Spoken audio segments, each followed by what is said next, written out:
హెబ్రీలకు రాసినటువంటి పత్రికలో నుండి 4వ అధ్యాయము మొదటి 2 వచనాలు నేను చదువుతాను, మీరు బైబిల్లో ఫాలో అండి. ఆయన యొక్క విశ్రాంతిలో ప్రవేశించదమన్న వాగ్దానము ఇంకా నిలిచుండగా, మీలో ఎవడైనాను ఒకవేళ ఆ వాగ్దానము పొందకుండా తప్పిపోవునేమో అని భయము కలిగి ఉందము.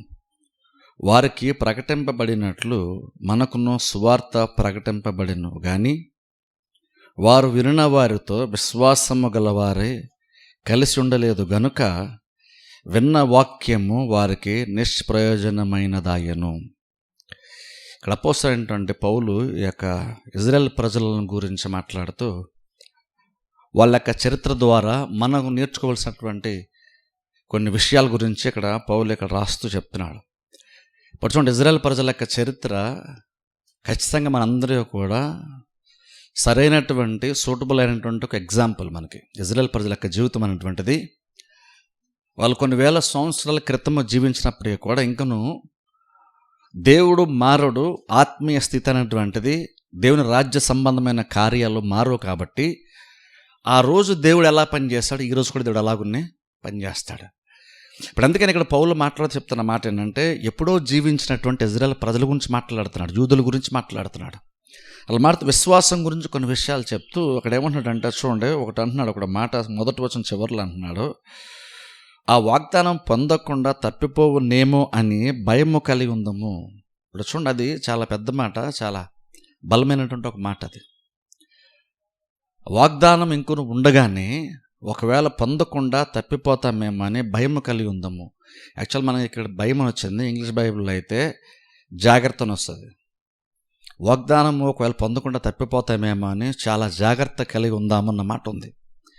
భయం అంటూ ఊరినేదో ఒక జస్ట్ ఎమోషనల్గా వచ్చేటువంటి భయం గురించి కాదు. ఇదేంటంటే నీ ఆలోచన విధానాన్ని, నీ స్థితిని మార్చుకోవడానికి బలముగా నీ పైన ప్రభావం చూపేటువంటి జాగ్రత్త గురించి మాట్లాడుతున్నాడు. ఎంత జాగ్రత్త తీసుకోవాలంటే, ఆ వాగ్దానము దేవుడు చేసిన తర్వాత కూడా ఇంకా నువ్వు పొందకుండా తప్పిపోతావేమో అని అంటున్నాడు. ఇప్పుడు చూడండి, అందుకే చూడండి, న్యూ ఇయర్కి మనం వాగ్దానాలు పెద్దగా మనం ఇవ్వడానికి ఇష్టపడము. కారణం ఏంటంటే, చాలామంది న్యూ ఇయర్కి వాగ్దానాలు ఎంత పరిమితం చేస్తారంటే, ఆ వాగ్దానం తీసుకున్న తర్వాత దేవుడు నాకు సంవత్సరం వాగ్దానం చేశాడు అంటాం. ఆ ఒక్కరోజు గుర్తుపెట్టుకుంటాం దాన్ని, తర్వాత అసలు పట్టించుకోము. ఒకవేళ అది తప్పు అంటే బహుశా తప్పు కాకపోవచ్చు, కానీ ఆ కార్యం పట్ల మనుషుల యొక్క వైఖరిని చూసారా, అదే ప్రాబ్లం.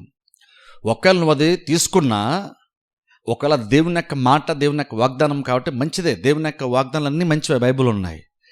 కానీ ప్రాబ్లం ఏంటంటే, దేవుడు వాగ్దానం చేశాడని హ్యాపీ ఫీల్ అయిపోతారు, కానీ ఆ మాటను బట్టి అది నెరవేరాలంటే మనం ఎన్ని జాగ్రత్తలు తీసుకోవాలి, ఆ వాగ్దానం నెరవేరడానికి మనం ఎలా విశ్వాసం ఉంచాలి, మనం ఏం చెయ్యాలి. సరే, దేవుడు వాగ్దానం చేశాడు ముందుకు వచ్చి, ఇప్పుడు అది నెరవేరాలంటే మనం ఏం చేయాలి అన్న ఆలోచన నార్మల్గా విశ్వాసులకు రాదు ఆ సందర్భాల్లో. ఇక్కడ ప్రాబ్లం ఏంటంటే, దేవుని వైపు ఎప్పుడు ప్రాబ్లం ఉండదు, గుర్తుపెట్టుకోండి. ఎప్పుడైనా సరే, ఏ విషయమైనా సరే కావచ్చు, మంచిదైనా చెడుదైనా సరే, ఏదైనా సరే, ఒకవేళ జరగాల్సింది జరగకపోయినా, జరగకున్నటువంటి కార్యం జరిగినా సరే, ఎప్పుడు గ్యారంటీగా ఒకటి మాత్రం ఖచ్చితంగా దేవుని యొక్క స్వభావాన్ని బట్టి, దేవుని ఎరుగుంటే ఖచ్చితంగా కూడా చెప్పగలదని అంటే, ఎప్పుడు కూడా దేవుని వైపు నుంచి ప్రాబ్లం ఉండదు. దేవుని వైపు ఎప్పుడు ప్రాబ్లం ఉండదు. ప్రాబ్లం ఒకవేళ ఉందంటే ఖచ్చితంగా అది మనుషుల వైపు ఉంటుంది తప్ప దేవుని వైపు అసలు కొంచెం కూడా ప్రాబ్లం ఉండదు. అందులో ఎప్పుడు కూడా దేవుడు ఏంటండి అని ఎప్పుడు కూడా మన మనసులో ఆలోచన రాకూడదు, మన నోటి అలాంటి మాటలు రాకూడదు. ఎందుకంటే దేవుడు ఎంత పరిపూర్ణుడంటే ఆయనలో అసలు కొంచెం కూడా డిఫెక్ట్ ఉండదు, ఆయనలో లోపం ఉండదు, ఆయనలో పొరపాట్లు అనేటువంటి సంభవించేటువంటి ఛాన్సే ఆయనకి దగ్గర లేదు. అంత సంపూర్ణమైనటువంటి దేవుని మనం సేవిస్తున్నాం. ఇప్పుడు అందుకని ఒక దేవుడు వాగ్దానం చేశాడు అనుకున్నప్పుడు మనం ఏం గుర్తుపెట్టుకోండి, సరే దేవుడు వాగ్దానం చేశాడు, ఇప్పుడు నేనేం చెయ్యాలి అన్నది ఆలోచించుకోవడం చాలా ఇంపార్టెంట్. అది ప్రాబ్లం ఏంటంటే మనం ఆలోచించుకోము. కానీ ఇక్కడ పౌలు చెప్తున్నటువంటి ఇజ్రాయెల్ ప్రజల గురించి మాట్లాడుతూ, వాళ్ళకి దేవుడు కానాను దేశాన్ని వాగ్దానం చేసేసాడు. మీరు అడుగుపెట్టే ప్రతి స్థలం నేను మీకు ఇస్తున్నాను దేవుడు చెప్పేశాడు. మీరు వెళ్ళండి, మీరు స్వతంత్రించుకుంటా, నేను మీకు తోడుగా ఉంటాను, నేను విడువను ఎడబాయనని చెప్పాడు. దేవుడు వాళ్ళు వాగ్దాన దేశాన్ని స్వతంత్రించుకోవడానికి సిద్ధపాటుగా వాళ్ళ వైపు, దేవుని వైపు నుండి అవసరమైనటువంటి బలమైన కార్యము దేవుడు చేస్తూ మాట తప్పనటువంటి దేవుడు ప్రామిస్ చేసేసాడు వాళ్ళకి. దేవుడు అన్నాడు, అది మీకు ఇచ్చేసాను అన్నాడు దేవుడు. జస్ట్ మీరు అడుగు పెట్టుకుంటూ ముందుకెళ్ళడమే అన్నాడు దేవుడు. కానీ ప్రాబ్లం ఏంటంటే దేవుడు అంతలాగా ముందుకు వచ్చి వాగ్దానం చేసేసిన తర్వాత కూడా కొన్ని సమస్యలు వచ్చినప్పుడు, కొన్ని ఇబ్బందులు వచ్చినప్పుడు వారు ప్రవర్తించినటువంటి తీరుని బట్టి వారిలో విశ్వాసం లేదనే విషయం మనకి స్పష్టంగా తెలుస్తుంది. అందుకని పౌలుడు అన్నాడు, వాళ్ళు ఎందుకు ప్రవేశించలేకపోయారంటే వారు విశ్వాసం లేదు, వాళ్ళకి విశ్వాసం లేదు కాబట్టి వాళ్ళు దేవుని యొక్క విశ్రాంతిలోనికి వాళ్ళు ప్రవేశించలేకపోయారని చెప్తున్నాడు. దానికి ఫిలిస్తీన్ల కారణమనో లేదా సాతానుడు కారణమనో పౌలు ఇక్కడ చెప్పట్లేదు. ఇక్కడ విశ్వాసాలకి దేవుని మధ్యన జరుగుతున్నటువంటి కార్యాలే కానీ ఇందులో మూడో వ్యక్తిగా మనుషులు కానీ లేదా అపవాది గురించి కానీ అసలు పౌలు ఇక్కడ మాట్లాడట్లేదు. కనీసం సంబోధించే ప్రయత్నం కూడా చేయట్లేదు. అంటే బేసిక్ అర్థం ఏంటంటే, నీకు గనక విశ్వాసం ఉంటే, నువ్వు నిజంగా దేవుణ్ణి కనుక నిజంగా నమ్మితే ఇంకా మూడో వ్యక్తితోనే కానీ ఆ వ్యక్తిని బట్టే కానీ లేదంటే సాతాన్ని బట్టే కానీ అది ఆగిపోద్దేమని భయపడాల్సిన పని లేదు. మనకు గనక విశ్వాసం ఉంటే. మనకు విశ్వాసం లేకపోతే అప్పుడు మనం ఏంటంటే మనుషుల గురించి అనుకుంటాం, మాట్లాడతాం, లేదా సాతాన్ గురించి మాట్లాడతాం. మనుషుల యొక్క మనసులను దేవుడు మార్చగలడు. యోసేపు అనిల మనసు మార్చినట్టుగా, లేదా దేవుడు దానికి ఆల్టర్నేటివ్గా దేవుడు ఏం చేయాలో దేవుడు చేయగలడు. ఇక సాతాను విషయానికి వస్తే సాతాను కూడా దేవుని యొక్క వాగ్దానంను సాతాను ఆటంకపరచలేడు. ఇజ్రాయేల్ ప్రజలు కానాను దేశం వెళ్దాం అనుకుంటే సాతాను ఆఫ్ చేశాడా? లేదు. పౌలు ఇక్కడ అన్నాడు, వారి అవిశ్వాసాన్ని బట్టి వాళ్ళు ప్రవేశించలేకపోయారు. అంటే బేసిక్ ప్రాబ్లం ఏంటి? దేవుడు వాగ్దానం చేసిన తర్వాత కూడా విశ్వాసి అనేటువంటి వాళ్ళు ఆ వాగ్దానము నెరవేర్చబడకుండా, ఆ వాగ్దానం అనుభవించకుండా తప్పిపోయేటువంటి ప్రమాదం ఉందా? ఒక వ్యక్తి యొక్క జీవితంలో ఆ వ్యక్తికి సంబంధించి దేవుడు వాగ్దానం చేసిన తర్వాత ఆ వాగ్దానం నిలిచున్న తర్వాత కూడా ఆ వ్యక్తి ఆ వాగ్దానం పొందుకోకుండా కూడా చచ్చిపోతాడా? జీవితం అయిపోద్దా, ముగించబడుతుందా అంటే అలా కూడా జరిగిపోయేటువంటి ప్రమాదం ఉందంటున్నాడు. ఒకసారి ఆలోచించి ఎంత సీరియస్ అనే విషయమో. దేవుడు వాగ్దానం చేయలేదు అన్నాడు అనుకోండి, కానీ మన మీద ఆశపడుతున్నాను అనుకోండి, పాపం చాలా ఆశపడ్డారండి, జరగలేదు పాపం, అలాగే చచ్చిపోయారండి అని అనుకోవచ్చు. కానీ ఇక్కడ మనుషులంగా మనం ఆశపడుతున్నామని కాదు, దేవుడు ఆశిస్తున్నాడు. దేవుడు నువ్వు పొందుకోవాలని దేవుడు అనుకున్నాడు కాబట్టి దేవుడే వాగ్దానం చేశాడు. దేవుడు వాగ్దానం చేశాడు. ఇప్పుడు అది పొందుకోవడానికి మన వైపు మనం ఏం చేయాలి, అది చేయడం మనం జాగ్రత్త పడాల్సిన అవసరం మనకి ఉంది. కానీ ప్రాబ్లం అంటే ఇక్కడ ఇజ్రాయెల్ ప్రజల గురించి పౌలు మాట్లాడుతుంటున్నాడు. వాళ్ళ ప్రాబ్లం ఏంటంటే దేవుడు వాగ్దానం కూడా చేశాడు వాళ్ళకి వాక్యం ఎలా బోధించబడిందంటే మనకి ఎలాగైతే బోధించబడిందో వాళ్ళకు కూడా ఎగ్జాక్ట్ అలాగనే వాక్యము బోధించబడింది. ఒకసారి ఆలోచించిన మాట. మనం అనుకుంటే ఇప్పుడంటే చర్చ్ ఉంది, బిల్డింగ్ ఉంది, సహవాసంగా 2-3 సార్లు కూడుకుంటున్నాం. మనకంటే తరచుగా వాక్య బోధ ఉంది, వాళ్ళకేముంది అనుకుంటాం. కానీ పౌలు అంటున్నాడు, వాళ్ళకి మనకి బోధ విషయంకి వచ్చేసరికి వాళ్ళకి మనకి ఎటువంటి భేదం లేదు. వాళ్ళకి ఎలా బోధించబడిందో మనకి ఎలా బోధించబడుతుంది, మనకి ఎలా బోధించబడిందో ఆ టైంలో వాళ్ళు కూడా అలాగనే బోధించబడింది. ఇక్కడ వాళ్ళు విశ్వాసం ఉంచలేకపోవడానికి కారణము వారికి అవసరమైన బోధ వాళ్ళకి దొరకలేదని కాదు ప్రాబ్లం. గమనించండి, ఒక సరైన బోధ దొరకపోతే అది ప్రాబ్లం అవ్వచ్చేమో. కానీ ఇక్కడ మోషే వాళ్ళకి బోధించాడు, యెహోషువ వాళ్ళకి చాలా విషయాలు నేర్పించాడు. కాబట్టి బోధలో వాళ్ళకి ఎటువంటి ప్రాబ్లము లేదు. కానీ ఎక్కడ ప్రాబ్లం వచ్చిందని పౌలు కనుగొని చెప్తున్నట్టు వాళ్ళ జీవితాన్ని స్టడీ చేసేటువంటి పౌలు చెప్తున్న మాట ఏంటంటే, వాళ్ళు కూడా ప్రసంగం విన్నారు, వాళ్ళు కూడా వాక్యం విన్నారు. కానీ ప్రాబ్లం ఏంటంటే వాక్యం అయితే విన్నారు కానీ వినినటువంటి వాక్యమునకు దాని ఎందుకు విశ్వాసం ఉంచలేదు, దాన్ని విశ్వాసంతో కలపలేదు వాళ్ళు. ఇక్కడ విశ్వాసం గలవారే కలిసి ఉండలేదంటే బేసిక్ అర్థం ఏంటంటే వాళ్ళు విన్న వాక్యాన్ని నమ్మలేదు అని చెప్తున్నాడు. యాక్చువల్ మీరు విశ్వాసం గలవారి కలిసి ఉండలేదంటే ఎవరితోనో కలవలేదేమో అని కాదు అర్థం. బేసిక్ అంటే వాళ్ళు వాక్యాన్ని అయితే విన్నారు కానీ విన్నటువంటి వాక్యాన్ని అయితే వాళ్ళు నమ్మలేదు. వాక్యం విని కూడా నమ్మకుండా ఉంటామా? అంటే వాక్యం వింటున్నంత మాత్రం మనం వాక్యాన్ని నమ్మేస్తున్నామని గ్యారంటీ ఏమీ లేదు. వాళ్ళు వాక్యం విన్నారు, వాళ్ళు వాక్యం వినలేదు కాబట్టి వాళ్ళకి విశ్వాసం లేదు అంటలేదు పౌలు. వాళ్ళు విన్నారు అంటున్నాడు. వాళ్ళు విన్నారు కానీ వాళ్ళు వినిన తర్వాత వాళ్ళు వినేటువంటి దాన్ని వాళ్ళు నమ్మలేదు. వాళ్ళు జస్ట్ వినడానికైతే విన్నారు కానీ దాన్ని నమ్మే ప్రయత్నం చేయలేదు. వాక్యాన్ని విన్నారు కానీ దానికి ఎంతైతే విశ్వాసం ఉంచాల్సి దాని తగ్గట్టు ఎలాగైతే హృదయాన్ని భద్రపరచుకోవాలో, వినిన తర్వాత ఎలాగైతే ఒక మంచి విశ్వాస స్పందించాల్సి ఉందో, పాజిటివ్గా విశ్వాస సంబంధంగా స్పందించాల్సి ఉందో అలాగే వాళ్ళు విశ్వాస సంబంధంగా స్పందించలేదు. అంటే వాళ్ళు వినడమైతే విన్నారు కానీ దాన్ని నమ్మలేదు. వినినటువంటి దాన్ని నమ్మడానికి ప్రయత్నం చేయలేదు, వాళ్ళు నమ్మలేదు. అందుకనే వాగ్దానం ఇంకను వాళ్ళకే దేవుడు వాగ్దానం చేసి ఉంచాడు, కానీ ఒక తరం యొక్క జీవితమే అది నెరవేర్చబడకుండానే ముగించబడింది, సమాప్తం అయిపోయింది వాళ్ళకి జీవితం. అంటే ఇప్పుడు ఒకసారి ఆలోచించండి, ఎలాగైనా ఈ రోజుల్లో కూడా క్రిస్టియన్స్ ఎంతమంది బహుశా దేవుడు బహుశా మనకి ఎన్నో వాగ్దానాలు చేస్తుంటాడో, కాకపోతే మనం బహుశా వినడం అయితే వింటున్నాం, కానీ వినటువంటి దాన్ని సీరియస్గా తీసుకోవట్లేదు, బహుశా దాని హృదయాన్ని భద్రపరచుకోవట్లేదు. దానికి మనం విన్నటువంటి వాక్యమును నమ్మాలి అనేటువంటి ప్రయత్నం మనం చేయకుండా ఉంటే ప్రాబ్లం ఏంటంటే, నువ్వు విశ్వాసం ఉంచలేవు, అప్పుడు దేవుడు నీకు వాగ్దానం చేసి నువ్వు దాన్ని పొందుకోలేవు. ఫస్ట్ ఆలోచించండి, ఏదన్నా సరే ఎలాగన్నా సరే ఏదన్నా సరే చేయగలిగేటువంటి సమర్థులైనటువంటి దేవుడు ఉంటుండగా, ఆ దేవుడు నీకు ప్రామిస్ కూడా చేసిన తర్వాత, ప్రపంచంలో బెస్ట్ సపోర్ట్ నీకు దొరికిన తర్వాత, ప్రపంచంలో ఎంత బలమైన సపోర్ట్ నీకు అవసరమో, సహాయం అవసరం, అంత సపోర్ట్ చేసేటువంటి ఆయన నీ పక్షాన నిలబడిన తర్వాత కూడా ఇంకనూ పొందుకోలేకపోవడం ఉంటుంది ఎంత దౌర్భాగ్యం. ఒకసారి ఆలోచించండి. ఎవరు మనుషులు మనకు సపోర్ట్ చేయలేదు కాబట్టి అని కాదు, ఇక్కడ దేవుడు పక్కన నిలబడిన తర్వాత కూడా దేవుడే నీ పక్క నుండి, యుద్ధం నీది కాదు నాది, నువ్వు జస్ట్ వెళ్ళు, ప్రాకారాలు పడిపోతాయి, యుద్ధం నువ్వు చేయాల్సిన అవసరం లేదు, యుద్ధం నాది, జస్ట్ నువ్వు స్తుతించు, శత్రులందరూ పారిపోతారు, వాళ్ళందరూ ఓడిపోతారు, వాళ్ళు నశించిపోతారని దేవుడు అంతలాగా వాళ్ళకి సపోర్ట్ చేస్తున్న తర్వాత కూడా ఇంకనూ వాళ్ళు వాగ్దానం పొందుకున్నారు, కానీ వాగ్దానాన్ని అనుభవించలేదు. వాళ్ళు ఏంటంటే వారు విశ్వాసము ఉంచలేదు. అంతే చూడండి, ఇంట్రెస్ట్గా ప్రసంగం వినడం వేరు, వినిన తర్వాత విన్నటువంటి దాన్ని నమ్మటము వేరు. ప్రసంగం మనం ఇంట్రెస్ట్గా వింటున్నామా, ఏకాగ్రత వింటున్నామా అంటే మంచిదే, కానీ ప్రసంగాన్నే కాన్సన్ట్రేషన్తో ఎందుకు వినాలి అంటే, ఈ గంట ప్రసంగంలో నీ కోసం దేవుడు ఏది భద్రపరిచి ఉంచాడో నువ్వు కనుగొనాలి.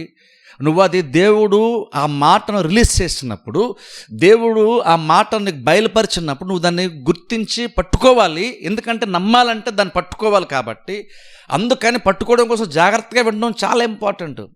కానీ ప్రసంగం మాత్రం నువ్వు జాగ్రత్తగా ఉన్నావు కాబట్టి నువ్వు నమ్మేసావని గ్యారంటీ ఏమీ లేదు. ప్రసంగం జాగ్రత్తగా వినాలి, ఖచ్చితంగా వినాలి జాగ్రత్తగా. ఎందుకు వినాలంటే గంట ప్రసంగంలో దేవుడు నీతో ఏ ఒక్క మాటతో నీ హృదయాన్ని తాకుతాడో, ఏ మాటతో నేను కదిలిస్తాడో, ఏ మాటతో దేవుడు నిన్ను ప్రేరేపిస్తాడో అది నీకు తెలియదు కాబట్టి జాగ్రత్త ఎక్కువ అవసరం. తెలియదు కాబట్టి జాగ్రత్త ఎక్కువ అవసరం మనకి. ఎప్పుడైతే అంత జాగ్రత్తగా నువ్వు నాకు తెలియదు కాబట్టి నేను దేవుడు నాతో మాట్లాడతాడు మాటప్పుడు అది జస్ట్ ఒక ప్రసంగం కాదు, అది సూటిగా దేవుడు నాతో మాట్లాడిన మాట అన్నటువంటిది నీకు తెలియాలి అంటే, అలా మాట్లాడినప్పుడు నీతో సూటిగా మాట్లాడినప్పుడు నువ్వు దాన్ని గ్రహించాలంటే ప్రసంగం ఎంతసేపు చేయబడుతున్నా సరే అంతసేపు నువ్వు కాన్సన్ట్రేషన్తో వినడం చాలా ఇంపార్టెంట్. ఇక్కడ వాక్యం మీద గౌరవం కొద్దీ జాగ్రత్తగా వినడం కాదు, ఇక్కడ అందులో నీ జీవితాన్ని మార్చేటువంటి ఒక లైన్ ఏదో ఉంటుంది. నీ మనసులో ఉన్నటువంటి తలంపులకి, నీ మనసున్న ఆలోచనలకి, లేదా నీకు ఉన్నటువంటి ప్రాబ్లమ్స్ తగ్గ ఒక్క మాట ఉంటుంది. ఆ ఒక్క మాట నీకు విడుదల యాక్చువల్గా ఇస్తుంది. ఆ ఒక్క మాట నీకు ధైర్యం నింపుతుంది. అందుకోసమనే గంట ప్రసంగం ఒకవేళ చేయబడుతున్నా సరే ఆ గంట వాక్యమును మనం జాగ్రత్తగా ఉండడం చాలా చాలా ఇంపార్టెంట్ అవుతుంది. అది గుర్తుపెట్టుకుని నువ్వు జాగ్రత్తగా ప్రసంగం వింటున్నావు కాబట్టి, లేదా అలా వినేటువంటి ఆ డిసిప్లైన్ నీకు ఉంది కాబట్టి అని చెప్పేసి నువ్వు నమ్మేసావని కూడా కాదు. ప్రసంగం వినడం వేరు, దాన్ని నమ్మడము వేరు. ఇక్కడ పౌలే చెప్తున్నాడు, వాళ్ళు వాక్యం విన్నారు, వాళ్ళకి బోధించబడింది వాళ్ళు విన్నారు, కానీ వినిన తర్వాత విశ్వాసం అయితే ఉంచలేదు దాని యందు వాళ్ళు. అందుకనే వాగ్దానం ఉన్న తర్వాత కూడా అది నిష్ప్రయోజనం అయిపోయింది, వాళ్ళకి నిష్ప్రయోజనం అయిపోయింది. దేవుడు వాళ్ళు వాగ్దానం చేసి ఎర్ర సముద్రాన్ని పాయలు చేసి ఫరో హృదయాన్ని కఠినపరిచి ఇంత చేసిన తర్వాత ఇంకను వాళ్ళు స్వతంత్రించుకోలేకపోయారు. ఒకసారి ఆలోచించండి, దేవుడు ఎంత చేశాడంటే ఫరో సామాన్యం ఒప్పుకోకపోతే అనేక రకాలైన తెగుళ్ళను రప్పించి, ఫరో నచ్చకపోయినా సరే బలవంతంగా దేవుడు ఒప్పించి బయటకు తీసుకొచ్చాడు. ఎర్ర సముద్రాన్ని పాలు చేసి మన్నాతో పోషించి నీ బండ్లో నీళ్ళు రప్పించి రకరకాలుగా అన్ని రకాలుగా దేవుడు అంత సపోర్ట్ చేసిన తర్వాత కూడా ఇంకను వీళ్ళు నమ్మలేదని బైబిల్లో ఉంది. అంత చేసి కూడా ఏ గురి అంత పెట్టుకొని వాళ్ళు బయలుదేరారో అక్కడికి వాళ్ళు వెళ్ళలేకపోయారు, రీచ్ అవ్వలేదు అక్కడికి వాళ్ళు. అంటూ రకంగా చెప్పాలంటే మనం కూడా దాదాపుగా అంతే. అవిశ్వాసంగా కనుక ఉంటాడు. విశ్వాసమును గనుక కలిగి ఉండకపోతే, దేవుడు చెప్పినటువంటి మాటను గనక నేను నమ్మాల్సి ఉంది అనే విషయం గ్రహించకపోతే, నువ్వు కూడా తరచుగా చర్చకు వస్తావు, తరచుగా వాక్యాలు వింటూ ఉంటావు. ఆ వాక్యం బాగుందనుకుంటా, బహుశా లేదంటే వాక్యం జాగ్రత్తగా వింటావు, వినేసి వెళ్ళిపోతున్నావు. కానీ నువ్వు చివరికి దేవుడు ఏ ఉద్దేశంతో నీతో మాట్లాడాడో, ఏ ఉద్దేశంతో వాగ్దానం చేస్తాడో అది పొందుకోకుండా కొన్నిసార్లు చచ్చిపోతాం మనం. ఒకసారి ఆలోచించండి. అది అంత దౌర్భాగ్యం పరిస్థితి ఒకసారి ఆలోచించాలి. నేను కూడా బహుశా మనం పరలోకం వెళ్ళిన తర్వాత ఎన్ని దేవుడు ఎన్ని మన కొరకు ఉంచాడో, ఎన్ని మనం అవిశ్వాసం వల్ల మిస్ అయ్యామో, పరలోకం వెళ్తే మనకు తెలుస్తుందేమో. ఆ గ్రహం మనకు అప్పుడు వస్తుందేమో. ఇప్పుడు అనుకుంటామంటే మనకంత బోస్ కెపాసిటీ లేదనో, లేదంటే వాళ్ళు మనకు వ్యతిరేక పనిచేసే వాళ్ళు అందరూ ఉన్నారు కాబట్టి మనకు అవ్వదులే, మన పరిస్థితి వేరులే, మనకు సాధ్యం కాదులే అని బహుశా అలా మనుషులను బట్టి, పరిస్థితులను బట్టి, రకరకాల కారణాలను బట్టి ఇది మనం ఎందుకు పొందుకుంటాం దానికి మనం ఏదో రీజన్స్ చెప్పేసుకుంటున్నాం, కారణాలు వెతికేసుకుంటున్నాం. కానీ బహుశా అనుకుంటాం ఇప్పుడు ఏదైతే రీజన్ చెప్పుకొని ఇది ఎందుకు సాధ్యం అవ్వలేదు, నాకు ఎందుకు ఇది జరగదు అని నువ్వు అనుకున్నా చూసారా, బహుశా పరలోకం వెళ్ళాక అసలు ఎందుకు జరగలేదో నీకు అది దేవుడు తర్వాత బహుశా పరలోకంలో నీకు తెలుస్తుంది బహుశా. ఎందుకంటే దేవుడు వాగ్దానం చేస్తుంటే ఖచ్చితంగా దేవుడు దాన్ని చేసే తీరుతాడు. కాకపోతే ప్రాబ్లం ఏంటంటే మనము విశ్వాసం ఉంచే విషయంలో మనం మిస్ అవుతున్నాం. అందుకంటే చూడండి, తరచుగా చర్చకు వచ్చి వాక్యం ఉండి అందుకు ఇంపార్టెంట్ అంటాను. జాగ్రత్తగా వాక్యం ఉండి ఇంపార్టెంట్. ఎందుకని ఇక్కడేదో నేను చెప్తున్న ఇక్కడ జాగ్రత్త వినాలని కాదు, లేదా వాక్యం వినేటప్పుడు మనకు డిసిప్లిన్ ఉండాలని మాత్రమే కాదు. జాగ్రత్తగా వాక్యం వినాలన్న దానికి భౌతికమైనటువంటి కారణాలు కాదు, ఆత్మ సంబంధమైన కారణాలు ఉన్నాయి మనకు బలంగా.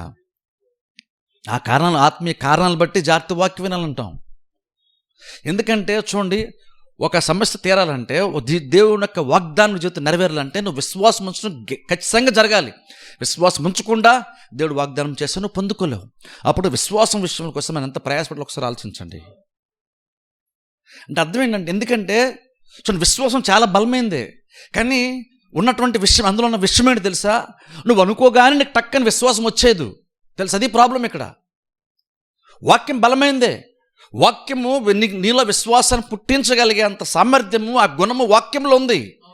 కానీ దేవుని రాజ్యం ఎలా పనిచేస్తుంది, దేవుని యొక్క వాక్యం ఎలా పనిచేస్తుంది, నువ్వు అనుకోగానే జస్ట్ నీకు ఈరోజు ఒక ప్రాబ్లం వచ్చింది కాబట్టి అని చెప్పేసి గబగబా ఒక 6 రోజులు వరుసగా చర్చకొచ్చేసి వరుసగా జాగ్రత్తగా వాక్యం ఒక 7 ప్రసంగాలు వినేస్తే 8వ రోజుకల్లా నీకు విశ్వాసం వచ్చేస్తుంది అన్నది లేదు. విశ్వాసము అలా రాదు. అందుకనే కంటిన్యూలుగా సావాసంగా కూడుకోవడం ఇంపార్టెంట్. అందుకనే కంటిన్యూలుగా తరచుగా వాక్యం ఉండి ఇంపార్టెంట్. ఇప్పుడు జస్ట్ చూడండి, ప్రేస్కేస్ కూడా చాలా ఉపమానాలు చెప్పారు చూసారు. విత్తనం గురించి ఉపమానం చెప్పారు. విత్తనం విత్తుతాము, విత్తగానే వెంటనే మనకి నువ్వు చాలా ఇంట్రెస్ట్గా, చాలా బాధ్యతగా ఉన్నావు కాబట్టి, నువ్వు చాలా ఇంట్రెస్ట్గా, బాధ్యతగా నువ్వు కొన్ని కార్యాలు చేస్తున్నావు కాబట్టి, జాగ్రత్తగా విత్తనం మంచి నేలను విత్తావు కాబట్టి అని చెప్పేసి తెల్లారి పాటుకల్లా నీకేం ప్రతిఫలం పంట చేతికి వచ్చేదు. దానికి ఒక ప్రాసెస్ ఉంది, దానికి ఒక టైం పడుతుంది, దానికంటూ ఒక నియమం ఉంది. విశ్వాసం పనిచేయడం దానికంటూ ఒక పద్ధతి ఉంది.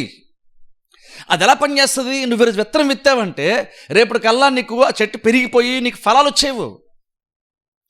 నువ్వు విత్తనం విత్తిన తర్వాత అది స్లోగా అది మొక్క నుంచి చెట్టుగా మారాలి, మారిన తర్వాత పూత రావాలి, ఆ తర్వాత పిందులు వస్తే, ఆ తర్వాత కాయలు వస్తే అప్పుడు నువ్వు పంటను అనుభవిస్తావు. ఇంత ప్రాసెస్ ఉంది అక్కడ. ప్రాబ్లం ఏంటంటే మనకి రేపు కావాలని ఈరోజు చర్చకొచ్చి వాక్యం వినేద్దాం అనుకుంటున్నాం మనం. అలా జరుగుతుంది.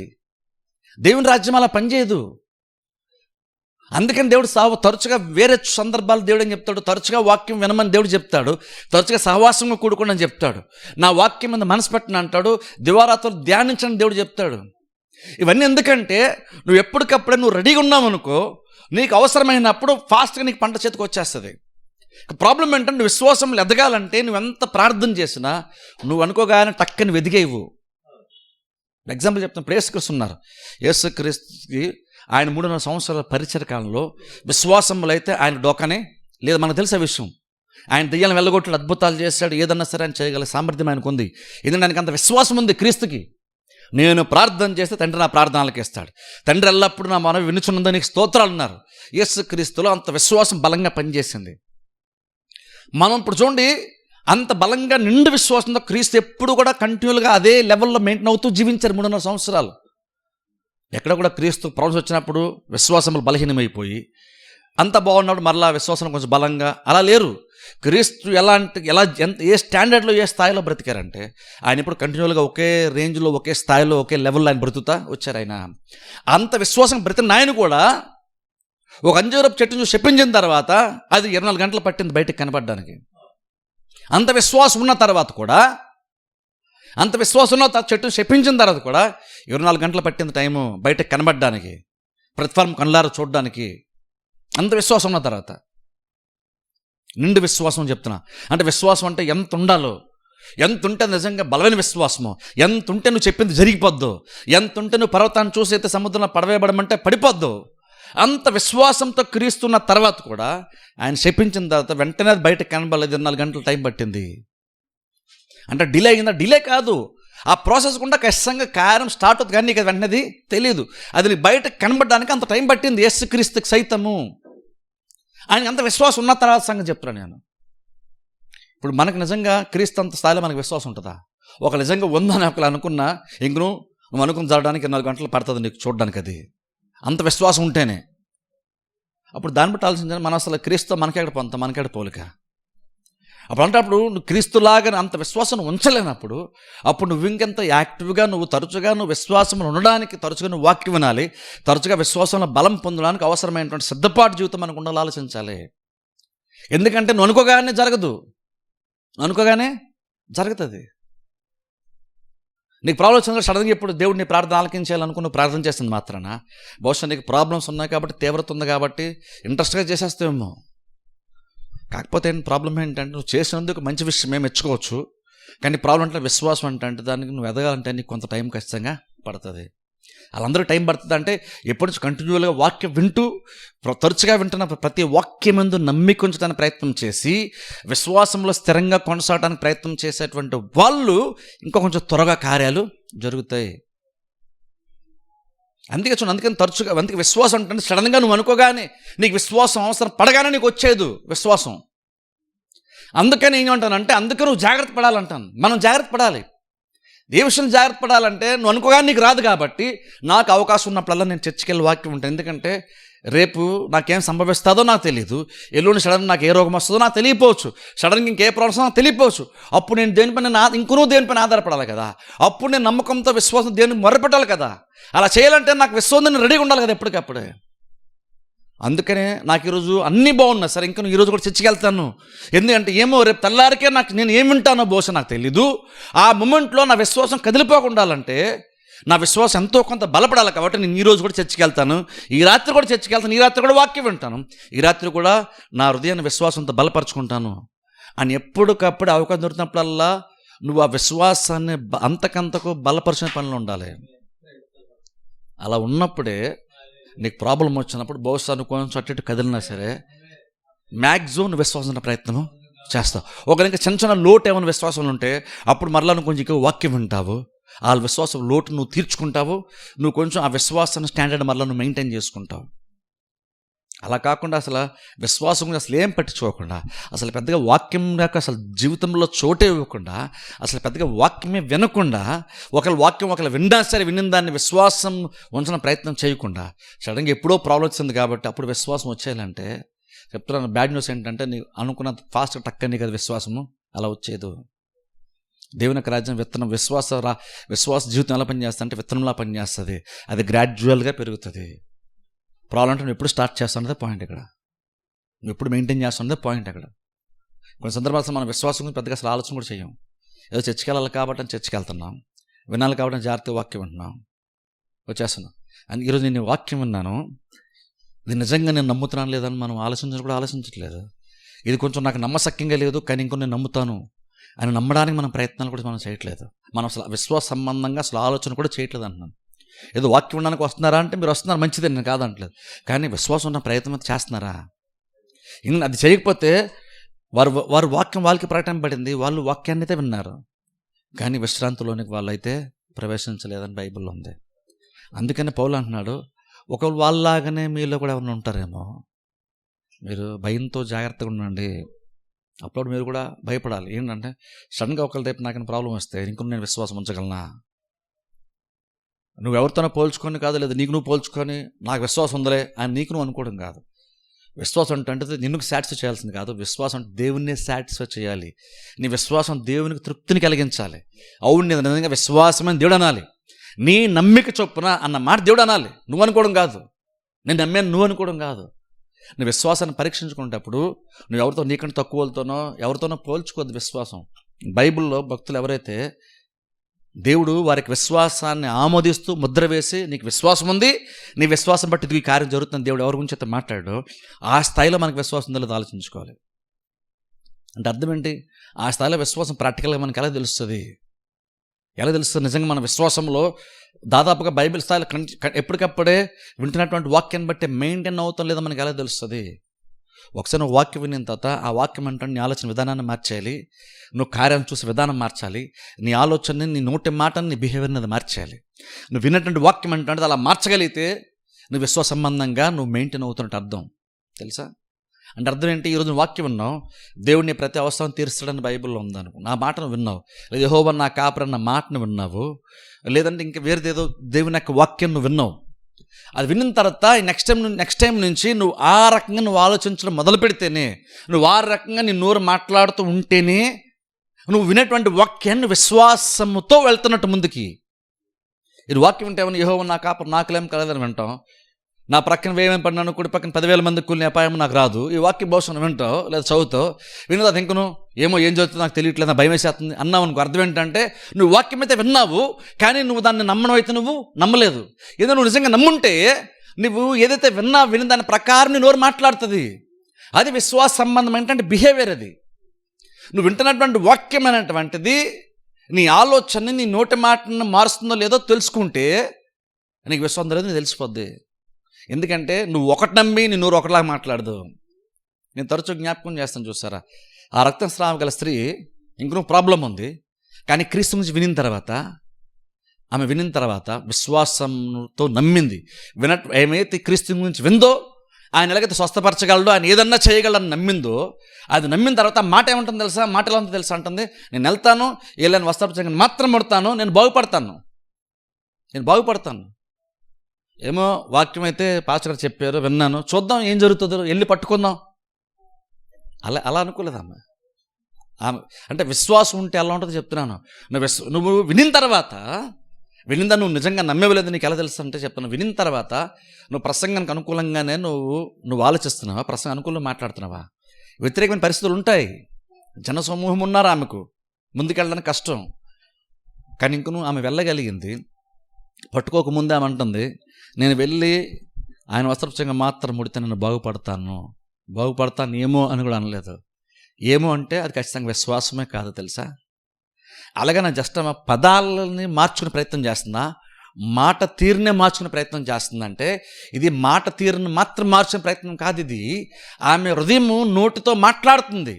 ఆమె హృదయంలో ఆమెకి అనిపిస్తుంది, దాని ప్రకారం మాట్లాడుతుంది. నది చెప్తున్నాను, నువ్వు పైన మాట్లాడడం సంగతి చెప్పట్లేదు నేను. నీకు హృదయంలో నిజంగా అదే అనిపించి నువ్వు అదే మాట్లాడగలుగుతున్నావా? అది అలా మాడితే నువ్వు విన్నటువంటి దాన్ని, నువ్వు విశ్వాసమును కలుపుకొని నువ్వు విన్నటువంటి దాన్ని నువ్వు నమ్ముతున్నావు అని అర్థం. నువ్వు ఒకటి వినిన తర్వాత, నువ్వు బయటకు వెళ్ళిన తర్వాత ఎప్పుడో నువ్వు విన్నటువంటి వాక్యమునకు విరుద్ధంగా వేరుగా నీ మాట తీరు ఉంటుందంటే అర్థం ఏంటంటే నువ్వు ఆ రోజు విన్నటువంటి వాక్యంకి విరుద్ధంగా మాట్లాడుతాని చెప్తుందంటే ఆ రోజు నువ్వు విన్నావు కానీ నువ్వు దాన్ని నమ్మలేదు అని అర్థం. నమ్ముంటే ఆటోమేటిక్గా ఆ రక్తస్రావం స్త్రీలాగా వెంటనే ఆటోమేటిక్గా నువ్వు చూసే విధానం మారిపోద్ది. అందరు డాక్టర్ దగ్గరికి వెళ్ళినప్పుడల్లా సంకటపడినటువంటి ఆమె సడన్గా ఆమెకు నిరీక్షణ వచ్చేసింది. ఎందుకని? వినడం మాత్రం కాదు, విన్నటువంటిది ఆమెకు నమ్మకాన్ని కలిగించింది. డాక్టర్లో ఇంపాసిబుల్, ఇది కష్టం, ఇది జరిగేటువంటి ఛాన్స్ లేదన్నప్పుడు మరింత సంకటపడినటువంటి ఆమె జస్ట్ క్రీస్తుని గురించి వింది. క్రీస్తు నోటంట కూడా వినలేదు. నేను స్వస్థపరుస్తున్నామని క్రీస్తు చెప్తే వినడం కాదు, క్రీస్తు గురించి ఆమె వింది. ప్రసంగం విన్నట్టుగా ఎవరెవరో క్రీస్తు గురించి మాట్లాడుకుంటుంటే, ఎవరెవరో క్రీస్తు గురించి చెప్తుంటే ఆమె వింది. వినిన తర్వాత ఆమెకు ఎంత నమ్మకం వస్తుందంటే, క్రీస్తు మీద ఎంత నమ్మకం వస్తుందంటే, అక్షరం ఏదో ఆయనే నువ్వు నా దగ్గర రామ్మని నేను బాగు చేసేస్తాను అని ఏదో ఆయనే స్వయంగా వ్యక్తిగతంగా పర్సనల్గా ఆమెకు చెప్పినంత నమ్మకంగా ఆమె అంటుంది, నేను ఇళ్ళని వస్త్రచంగుని మాత్రం ముడితే నేను బాగుపడతాను. ఏదో ఆయన చెప్పినట్టుగా ఏమికి నువ్వు వచ్చిన వస్త్రచంగు పట్టుకొని బాగుపడతావు నువ్వు అని ఏదో ఆయన వచ్చి మీకు చెప్పినట్టుగా అంత పర్సనల్గా తీసేసుకుంది. ఎందుకని అంత పర్సనల్ ఎలా మారిపోయింది? అదే విశ్వాసం అంటే. విశ్వాసం అంటే వ్యక్తి పర్సనల్. అది వాళ్ళు జరిగిందో లేదో నాకు తెలియదండి, కానీ నాకైతే జరుగుతుంది. అది విశ్వాసం, తెలుసా? అది విశ్వాసం. అంతే కదా, యెహోషువ కాలేబు ఉన్నారు కాబట్టి లక్షల మంది పోయారు, కానీ వాళ్ళిద్దరూ మిగిలి ఉన్నారు. వాళ్ళకి అవిశ్వాసం వీళ్ళు ఎఫెక్ట్ చేయలేదు. ఎందుకంటే విశ్వాసం అంటే పర్సనల్, వ్యక్తిగతం. వాళ్ళు జరుగుతుందో లేదో తెలియదు, వాళ్ళు వెళ్తారో లేదో తెలియదు, నేను మాత్రం వెళ్తాను. అది విశ్వాసం, తెలుసా? అందరూ సేవిస్తారు లేదు తెలియదు, నేను నా ఇంటి వరకు యెహోవాను సేవిస్తాను, అది నమ్మకం. అందరి సంగతి నాకు తెలియదండి. వాళ్ళు జరగలేదు కాబట్టి నాకు జరగదని కాదు, వాళ్ళు జరగలేదు అయినా సరే నాకు జరుగుతుంది. అది విశ్వాసం. అది లోపల నమ్మకం అలా మాట్లాడేస్తుంది. కానీ అంత నమ్మకం నేను ఎలా మాట్లాడతారంటే, ఏమో నమ్ముతున్నాం కాకపోతే కొంతమందికి జరగలేదంట, మరి నాకు కూడా జరుగుతుంది లేదో. ఎప్పుడైతే కొంతమంది జరగలేదు నాకు కూడా జరుగుతుందో లేదో డౌట్ వచ్చేస్తుంది, లేదా నాకు కూడా జరుగుతుందో లేదో చూద్దాం అన్నావు అంటే, నాకు కూడా జరుగుతుందో లేదో అన్నావంటే, కొంతమందిని జరగలేదు కాబట్టి నువ్వు దాన్ని బేస్ చేసుకుని బైబిల్లో ఉంది కానీ జరుగుతుందో లేదో నాకు తెలియదని అన్నావు అంటే నీకు విశ్వాసం లేదని అర్థం. వాళ్ళకి ఎందుకు జరగలేదు నీకు ఎలా తెలుస్తుంది? వాళ్ళు ఏమి నీకు తెలియదు కదా, వాళ్ళు ఏం విన్నారో నీకు తెలియదు, వాళ్ళు ఎలా విన్నారో తెలియదు, వినిన తర్వాత వాళ్ళు ఏం చేస్తారో వాక్యాన్ని మనకు తెలియదు. కానీ మనం ఏమనుకుంటామంటే వాళ్ళు నిజంగానే పూర్తిగా విశ్వాసం చేశారు కానీ ఎందుకు జరగలేదన్నట్టుగా అనుకొని, వాళ్ళకు కూడా జరగలేదంట, వాళ్ళు చర్చికెళ్ళారంట, వాళ్ళు వాక్యం విన్నారంట, ప్రార్థన చేశారంట, పాపం ఉపవాసం ఉన్నారంట, జరగలేదు, నాకు కూడా మరి జరుగుతుంది లేదో అన్నామంటే నువ్వు విన్నటువంటి వాక్యంలో నువ్వు విశ్వాసము నువ్వు ఉంచలేదని అర్థం. ఎందుకంటే చూడండి, ఇది చాలా ఇంపార్టెంట్ మనకి. కేవలం వాక్యం వినడమే కాదు. ఇజ్రాయెల్ ప్రజల గురించి పౌలు చెప్తున్నమాట, వారికి వాగ్దానం ఇంకా నిలిచుండగా దేవుడు వాగ్దానం చేసి మీకు కానాను దేశం ఇస్తాను, అది పాలు దాని ప్రపంచ దేశమని. వాళ్ళ జీవితం అనేటువంటిది అంత ఉన్నతంగా అంత సమృద్ధితో ఉండగలిగేటువంటి అవకాశము వాళ్ళ దగ్గర ఉంటుండగా వాళ్ళు కొంచెం కూడా ఆ పాలు తెల ప్రవహించే దాని రుచి కూడా చూడకుండా చచ్చిపోయారు. దేవుడు వాగ్దానం చేశాక కూడా పొందుకోకుండా జీవితాలు అయిపోతాయా అంటే, ఒక లక్షల మంది జీవితాలు అలా అయిపోయినాయి. వాళ్ళకంటే మనం వేరు కాదు. పౌలు అంటున్నాడు, వాళ్ళకి ఎలా ప్రకటించబడిందో మనకి ఎలా ప్రకటించబడింది. వాళ్ళు కనుక అవిశ్వాసం బట్టి మిస్ అయిపోతే, బయలుమాట చెప్తున్నాను, మనమైనా సరే అంతే. అవిశ్వాసం ఉంటే మనం కూడా దేవుడు ఎన్ని వాగ్దానాలు చేసినా మనం కూడా మిస్ అయిపోతాం. కానీ దేవుడు ఎలా ఉంటాడంటే, నీవు అనుదిన జీవితం నాకు అవసరం అంటే ప్రతి వాగ్దానం బైబిల్ ఉంది. దేవుని యొక్క వాగ్దానాలు ఎన్నున్నాను అన్నీ క్రీస్తు యేసునందు అవునన్నట్టుగానే ఉన్నవి. కొరింథీ పత్రికలో పౌలు అంటాడు, దేవుని యొక్క వాగ్దానం ఎన్నున్నా సరే క్రీస్తులో అన్నీ నీ కోసం అన్నట్టుగా దేవుడు రెడీగా ఉంచాడు. క్రీస్తుని బట్టి అవన్నీ నీకే. స్వస్థత, ఆరోగ్యము, సమృద్ధి, విడుదల ఇవన్నీ కూడా నీకని దేవుడు చెప్తున్నాడు. నువ్వు జస్ట్ క్రీస్తుని బట్టి నమ్మి వెళ్ళి నీకు కావాల్సిన నీ పరిస్థితి తగ్గట్టుగా వాగ్దానం ఎత్తిపట్టుకొని దాన్ని నమ్మడం, దాని ప్రకారం నువ్వు జీవిస్తే, విశ్వాసం ఉంచగలిగితే అది మన జీవితంలో నెరవేరుతుందని దేవుడు చెప్తున్నాడు. అందుకంటే చూడండి, అందుకనే జాగ్రత్త పడడం చాలా ఇంపార్టెంట్.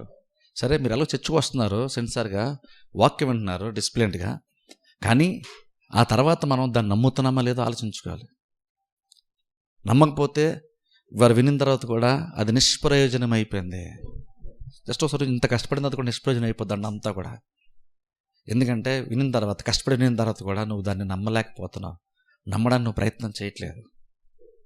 ఎలా తెలుస్తుంది నమ్ముతున్నాం లేదో అంటే, నీ ఆలోచనలు ఎలా ఉన్నాయి పరీక్షించుకో వినిన తర్వాత. ఒకసారి ఆలోచన, నిజంగా ప్రతి ప్రసంగం కనుక విని దాని ప్రకారం విశ్వాసంలో కనుక మనం బలం పొందుకుంటూ ఉంటే, దాన్ని నమ్ముతా ముందుకెళ్ళిపోతుంటే, ప్రతి ప్రసంగం విని ప్రతి ప్రసంగం నమ్మగలిగితే మన విశ్వాసం ఏ స్థాయిలో ఉంటుందో ఒకసారి ఆలోచించండి. ప్రతి ప్రసంగం వినేసి దానికన్నా నిజంగా నమ్మగలిగితే అసలు మన విశ్వాసం ఏ స్థాయిలో ఉంటుంది, ఎంత ధైర్యంగా లోకంలో బ్రతుకుతాం ఒకసారి ఆలోచించండి. ఎంత ధైర్యం వస్తుంది. నిరీక్ష లేనటువంటి ప్రపంచంలో ఎంత ధైర్యంగా మన బతకచ్చు ఆలోచించండి. బైబిల్ భక్తులు ధైర్యంగా బ్రతికారు కదా. భక్తుల ప్రమాదకరమైన పరిస్థితులు కూడా ఎంత ధైర్యంగా బ్రతికారు వాళ్ళు. దానియేలు కానీ, షడ్రక్, మిషక్, అబేద్నెగోలు, వీళ్ళందరూ ఎంత అసలు నిజంగా మనిషి అన్నవాడు భయపడేటువంటి ఆ పాయింట్లో కూడా వాళ్ళు చాలా చాలా ధైర్యంగా, చాలా కాన్ఫిడెంట్గా వాళ్ళు మాట్లాడుతున్నారు. ఎక్కడ కూడా వాళ్ళ భయమే కానీ, వణికే కానీ, దుఃఖమే కానీ వారిలో లేదు. అది ఎలా సాధ్యమైందంటే వాళ్ళకి అంత నమ్మకం వాళ్ళే. అందుకంటే చూడండి, నిజంగా కనుక విశ్వాసం ఉంచగలిగితే, విశ్వాసంతో బ్రతికితే ఆ స్థాయిలో బ్రతకడమే అది డిఫరెంట్ లెవెల్. తెలుసది అంటే నీకు అన్ని అనుకూలం ఉన్నాయి కాబట్టి నువ్వు ధైర్యం వచ్చిందని కాదు. నీకు చాలా అనుకూలంగా లేకపోవచ్చు, కానీ ఇంక నీకు అంత బాగా ఉందన్న ధైర్యం నువ్వు బతికేస్తావు, అంత హ్యాపీగా నువ్వు బతికేస్తావు. తెలుసా, నువ్వు లేమిలో కూడా తృప్తిగా బతికేస్తావు. విశ్వాసంతో నడిచేటువంటి జీవితం అనేటువంటిది అంత ఉన్నతంగా ఉంటుంది. అది బలహీనంగా కనబడుతుంది. అలాంటి సిచ్యువేషన్ నార్మల్ వ్యక్తి అయితే చాలా బలహీనం అయిపోతాడు, ఏడుస్తూ కూర్చున్నాడు, దుఃఖపడతా కూర్చుంటాడు. 10 మంది అలాంటి వాళ్ళని ఓదార్చాలి, ఆదరించాలి, బలపరిచే ప్రయత్నం చేయాలి. కానీ అదే సిచ్యువేషన్లో ఒక వ్యక్తి కనుక ఉంటూ విశ్వాసంతో కనుకుంటే అసలు ఆ వ్యక్తి బలహీనంగా నీకు కనబడ్డు. అలాగనే సిచ్యువేషన్ యొక్క ఒత్తిడి అతని మీద లేదా అంటే ఖచ్చితంగా ఉండే ఉంటుంది. కాదు, అతనిలో ఉన్న విశ్వాసం అండి అతను నన్ను నిలబెడుతుంది. కాకపోతే ఎదుటోళ్ళకి ఆ విషయం తెలియపోవచ్చు. కానీ ఎందుకంత ధైర్యం వస్తుంది ఆ వ్యక్తికి? అందరూ నార్మల్గా భయపడే సిచ్యువేషన్లో, అలాంటి సిచ్యువేషన్లో కూడా ధైర్యంగా మనిషి ఎలా ఉంటాడు అంటే విశ్వాసం అంటే ధైర్యం నింపుతుంది. విశ్వాసం అంటే మనిషి కృంగిపోతున్న మనిషిని అలా నిలబెడుతుంది విశ్వాసము. మనకేంటి అది తెలియట్లేదు. మన సిచ్యువేషన్ అన్నీ మారిపోతే నేను కూడా అంత హ్యాపీగా ఉంటానండి. సిచ్యువేషన్ మారిపోతే నేను కూడా ధైర్యంగా బతికేస్తానండి అన్నావు. సిచ్యువేషన్ మారిపోతే నేను కూడా అలా చర్చకొచ్చేస్తానండి హ్యాపీగా అన్నావు. అది మారిపోతే రావడం కాదు, వాక్యం నిన్ను మారిస్తే, వాక్యం బట్టి నువ్వు మారిపోతే అప్పుడు నిన్ను బట్టి సిచ్యువేషన్ మారుతుంది. వాక్యము నీ ఆలోచనని, వాక్యం నీ నోటిని మార్చలేనప్పుడు సిచ్యువేషన్ ఎలా మారుస్తుంది? వాక్యం ఉంది నీ హృదయంలో విత్తబడ్డానికి, అది అందులో ఉండి కూడా నీ నోరు మాట్లాడడం విషయంలో వాక్యంకు అనుకూలంగా మాట్లాడకపోతే నువ్వేం వాక్యం నిన్ను మార్చని అర్థం. వాక్యం నిన్ను మార్చకపోతే నీ పరిస్థితి ఎలా మారుస్తుంది? మీరు ఆలోచించండి. అంటే అర్థం ఫస్ట్ ఆఫ్ ఆల్ వాక్యం దేన్ని మార్చాలి? నీ పరిస్థితులు కాదు మార్చాల్సిందే, ఫస్ట్ నిన్ను మార్చాలి. అంటే అర్థం ఏంటి? నువ్వు ఆలోచించే విధానంలో మారాలి, నువ్వు మాట్లాడే తీరులో మార్పు ఉండాలి. అది మార్పు తీసుకొస్తుంది నువ్వు కనుక వాక్యం నాకు చోటిస్తే. వాక్యం కనుక నిన్ను మార్చడానికి నువ్వు కనుక వాక్యానికి అవకాశం ఇస్తే, ఆ వాక్యం ఆటోమేటిక్ రక్తస్రావం ఎలాగైతే పాజిటివ్గా మాట్లాడిందంటే ఖచ్చితంగా నేను పొందుకుంటాను అంది. ఆమెం చర్చలో కూర్చొని వాక్యం విని మంచిగా మాట్లాడాలి, పాజిటివ్గా మాట్లాడాలి అని ఎవరో ప్రసంగం చేస్తే సరే నేను కూడా పాజిటివ్గా మాట్లాడతానులే అని కాదు. కొంతమంది పాజిటివ్గా బయటికి మాడతారు, కానీ లోపల చాలా అవిశ్వాసంతో స్ట్రగుల్ అవుతారు చాలామంది, తెలుసా? బయటికి చెప్పరు. ఎందుకంటే అంత నమ్మకం లేదు దేని మీద అందరూ అనుకుంటామని బయటికి చెప్పం మనం చాలా విషయాలు. కానీ లోపల బోల్డ్ భయపడుతుంటాం, బోల్డ్ అవిశ్వాసంగా ఆలోచన చేస్తాం, బహుశా 4 గోళ్ళ మధ్య అవిశ్వాసంగా మాట్లాడతాం, బతుకుతూ ఉంటాం. కాకపోతే చర్చకు వచ్చిన బయటికి మాత్రం మనం చెప్పుకోం ఆ విషయాన్ని. చర్చకు వచ్చిన మాత్రం చెప్పుకోం మనం. ఎందుకంటే అది అవిశ్వాసం అనుకుంటారని, విశ్వాసం లేదనుకుంటారని. ఎందుకంటే విశ్వాసం లేకపోతే అదొక వీక్నెస్ లాగా అందరం చూస్తున్నాం కాబట్టి దాన్ని కవర్ చేసుకుంటున్నాం. నేను కవర్ చేసుకోవడం ఎందుకు? ఆ స్థాయికి వచ్చేయచ్చు కదా నువ్వు అంటున్నాను నేను. అవిశ్వాసం దాచుకోవడం ఎందుకు? అవిశ్వాసం దేవుని దగ్గర పెట్టేసి ప్రభువా నేను నమ్మడానికి ప్రయత్నం చేస్తాను కానీ నమ్మలేకపోతాను, నాకు సహాయం చేయని ఒక తండ్రి దగ్గర చూసారు. క్రీస్తు దగ్గరికి వెళ్ళినప్పుడు అపనమ్మకం రాకుండా నాకు సహాయం చేయని చూసారా? అలాంటి వాళ్ళు దేవుడు సహాయం చేస్తాడు. అపనమ్మకం లోపల ఉండి కూడా చర్చకోవచ్చు ఇంకను నాకు విశ్వాసం ఉందన్నట్టుగా నిలబడి అందరి ముందు ఆ రకంగా షో చేసుకున్నాం అనుకోండి, అలాంటి వాళ్ళు దేవుడు కూడా సహాయం చేయలేడు. నేను ఎవరు సహాయం చేస్తానంటే నాకు విశ్వాసం ఉంచాలని ఉంది, కాకపోతే నాకు ఎందుకు ప్రెషర్స్ ఎక్కువైపోతున్నాయి, పరిస్థితుల్లోకి ఒత్తిడి ఎక్కువైపోతుంది, నమ్మాలని ప్రయత్నం చేస్తాను నమ్మలేకపోతున్నాను, నాకు సహాయం చెయ్యి అంటే ఖచ్చితంగా దేవుడికి సహాయం చేస్తాడు. ఒక తండ్రికి అలాగే కదా సహాయం చేశాడు. ఆ పిల్లలు దయ్యం పట్టి శిష్యులు వదిలించలేకపోతే క్రీస్తు అంటున్నారు. నమ్మొస్తుందంటే అపనమ్మకం రాకుండా నాకు సహాయం చేయాలని క్రీస్తు దగ్గరికి వెళ్ళి అడిగాడు. యాక్చువల్ బైబిల్ చూస్తే అపనం రాకుండా సహాయం చేయని కేకలు వేసాడంట. అంటే చూడండి ఎంత స్ట్రగుల్ ఉందో. అంటే అవిశ్వాసంతో ఎంత ఫైట్ చేస్తున్నాడు ఆ వ్యక్తి తెలుసా? ఊరిని కవర్ చేసుకోవట్లేదు. అవిశ్వాసం అనేటువంటిది ఆయనకే బాధ కలిగించింది. నేను అంటాను, అవిశ్వాసం నీకు బాధ కలిగిస్తుందా? వాక్యం విరుద్ధంగా నువ్వు ఆలోచిస్తున్నప్పుడు, వాక్యం విరుద్ధంగా నీ నోట్లో మాట్లాడుతున్నప్పుడు నేను బాధిస్తుంది, అది ఆలోచించాలి. నెగిటివ్గా ఎందుకు మాట్లాడుతున్నాను? దేవుడు నాకు కాపర్ అన్నప్పుడు నేనెందుకు భయపడుతున్నాను? కాపర్ నేనెందుకు నెగిటివ్గా మాట్లాడుతున్నాను? నీ అవిశ్వాసం ఫస్ట్ ఆఫ్ ఆల్ నిన్ను బాధించాలి. అది అప్పుడు నువ్వు దేవుని దగ్గరికి వెళ్తావు. ప్రభువా నాకు నమ్మకం ఉంచాలంటుంది, చర్చలు వాక్యం విన్నప్పుడైతే విశ్వాసం ఉంచాలనిపిస్తుంది, కానీ తీరా ప్రపంచాన్ని ఫేస్ చేస్తున్నప్పుడు, పరిస్థితులు ఫేస్ చేస్తున్నప్పుడు నాకు భయం వేసేస్తుంది. ఆ స్థాయిలో బ్రతకాలని ఆశతో ఉంది కానీ బతలేకపోతున్నాను, నాకు సహాయం చేయి అన్న వాళ్ళకి దేవుడు సహాయం చేస్తాడు. అలా దేవుని దగ్గర ఒప్పుకోవడంలో తప్పేమీ లేదు. దేవుని దగ్గర ఒప్పుకుంటే దేవుడు సరైన పంపించాడు, సరే నేను సపోర్ట్ చేస్తాను కదా అంటాడు దేవుడు. అంతే కదా పౌలు కూడా తన శరీరం ముళ్ళుందని బలహీనమైనప్పుడు ఆ బలహీనతను దేవుని దగ్గర చెప్పుకున్నాడు. అప్పుడు దేవుడు నా కృపిస్తాను కదా పౌలు అన్నాడు. దేవుడు కృపిచ్చాడు. ఆ బలహీనతే బలంగా మారిపోయింది పౌలుకి. నీకు నమ్మకం లేనప్పుడు నువ్వు దేవుని దగ్గర అడుగు సిన్సియర్గా. దేవుని దగ్గర ఒప్పుకుంటే నువ్వు విశ్వాసంలో బలపరచబడటానికి ఏ మాట అయితే నీకు ఎగ్జాక్ట్ అవసరం అవుతుందో దేవుడు ఆ మాట ఇస్తాడు. రకంగా నీ ప్రాబ్లమ్స్ ఒక ట్యాబ్లెట్ లాగా నీకు ఒక మాట ఇస్తాడు. అది కొంచెం కొంచెంగా నేను విశ్వాసంలో బలపరుస్తుంది. అందుకని అవిశ్వాసం ఉన్నప్పుడు కవర్ చేసుకోవద్దు. నీ నోటి అవిశ్వాసంగా మాట వచ్చినప్పుడు గుర్తుపెట్టుకో, నీకు విశ్వాసం లేదని అర్థం. అప్పుడు ఆ అవిశ్వాసాన్ని జయించడానికి ప్రయత్నించే ముందు అంటే ఇప్పుడు వాక్యాన్ని అంత ఎక్కువగా జాగ్రత్తగా విను, నమ్మకం ఉంచడం ట్రై చేయి. ఎందుకంటున్నాను, వాక్యం నిన్ను మార్చకపోతే నేను చెప్తున్నాను, నువ్వు అసలు నీ సిచ్యువేషన్స్ మారుతా నువ్వు ఎదురు కూడా చూడొద్దు, నీకు జరిగే ఛాన్సే లేదు. నేను వాక్యం బట్టి చెప్తున్నాను. వాక్యం కనుక నీ ఆలోచన విధానాన్ని, నీ మాట తీరుని మార్చకపోతే నువ్వు ఇంటికి ఇంకెంతసేపు ఎప్పుడు ప్రాబ్లమ్ కోసం మాడుతూ, ప్రాబ్లమ్ నెగిటివ్గా మాడుతూ, ఎప్పుడు భయంతోనే మాడుతూ, ఎప్పుడు ఈ లోకంలో బతకలేము, చాలా కష్టం, అంత ఈజీ కాదు బతకడం, ఈ రకమైన మాటలు కనుక మనం ఇంటికి వెళ్ళాక మనకు వస్తారంటే అర్థం ఏంటంటే నువ్వు వాక్యం వింటున్నాగా నువ్వు విశ్వాసము ఉంచట్లేదు. అప్పుడు నీ నోరు అలా నెగిటివ్గా వాక్యం వృద్ధిగా మాడుతున్నంత వరకు నీకు విశ్వాసం లేదని అర్థం. నువ్వు ఆ స్థాయిలో ఉంటూ దేవుడు ఏదైనా చేసేస్తాడేమో అని మాత్రం నువ్వు ఎదురు చూడొద్దు. ఎందుకంటే అలాగనే జరగదు. ఎవరు జరుగుతుందంటే వాక్యం వినిన తర్వాత ఆటోమేటిక్గా వాళ్ళ ఆలోచనలు మారిపోయి, వాళ్ళ మాట తీరు మారిపోయి, ఖచ్చితంగా నేను వెళ్తాను, నేను స్వస్థ పొందుకుంటే రక్తస్రావం ఇస్తాను చూసారా, అలా మాట్లాడే వాళ్ళు అయితే ఖచ్చితంగా వాళ్ళ జీవితంలో బెటర్గానే కార్యాలు జరుగుతాయి. నీ విశ్వాసం ఉందో లేదో తెలుసుకోవడానికి అది ఒక థర్మోమీటర్ లాంటిది. నీకు లోపల ఎంత టెంపరేచర్ ఉందో, నీకు లోపల ఎంత విశ్వాసం ఉందో ఆ థర్మోమీటర్ చెప్తుంది. నీ నోట్ చెప్పేస్తుంది నువ్వు ఎలా మాట్లాడుతున్న దాన్ని బట్టి. అందుకే క్రిస్టియన్స్ ఉంటే ఎప్పుడు కూడా క్రిస్టియన్ ఎప్పుడు కూడా పరిస్థితులను బట్టి మాట్లాడకూడదు, వాక్యాన్ని బట్టి మాట్లాడాలి. రక్తస్రావం కలిస్తే మళ్ళీ జ్ఞాపకం చేస్తున్నాను చూడండి, పరిస్థితి ఎలా ఉందా, ఆమె ఇంకా స్వస్థత పొందుకోలేదు, మరి పొందుకోలేని మళ్ళీ నేను పొందుకోలేదు అని మాట్లాడచ్చు కదా ఆమె. అలా ఎందుకు మాట్లాడలేదు ఆమె? ఉన్న విషయమే కదా మాట్లాడాలి అనుకుంటాం మనం. ఒక క్రిస్టియన్ ఉన్న విషయం కాదు మాట్లాడాల్సింది, బైబిల్లో ఉన్న విషయం మాట్లాడాలి మనం, ఉన్న విషయం కాదు. ఎందుకంటే ఉన్న విషయం మారిపోద్ది, విశ్వాసం ఉంటే మారిపోయే దాని గురించి నువ్వు మాట్లాడకూడదు. రక్తస్రావ స్త్రీ మనకి బెస్ట్ ఎగ్జాంపుల్. ఆమె ఇంకొన ప్రాబ్లంలో ఉంటుండగానే ఇంకొన ఆమెకు ప్రాబ్లంలో ఉంటూనే అంటుంది, నేను స్వస్థత ఆయన దగ్గరికి వెళ్ళి వస్త్రక్షణ మాత్రం ముడితే నేను బాగుపడతాను. ప్రాబ్లం ఉంటుండగా అంది.